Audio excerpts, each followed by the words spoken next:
নির্বাচন বিধি আছে। শুধু একটা কথাই বলবো, আমরা সংকল্পপত্রে কি বলেছিলাম, মহিলারা কত করে পাবেন, সব হবে প্রত্যেকটা করে দেবো আমরা।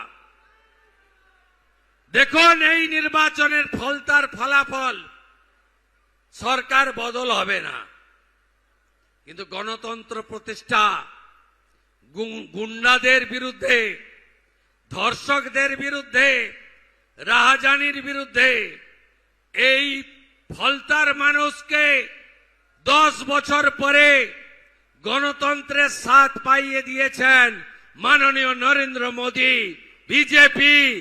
আপনারা একে সম্পূর্ণভাবে উৎসবে পরিণত করুন।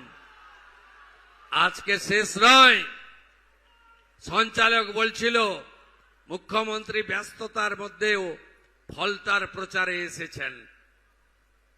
আরে মুখ্যমন্ত্রী তো রাজ্যের এবং সরকারের আগে শুভেন্দু বিজেপির কর্মী।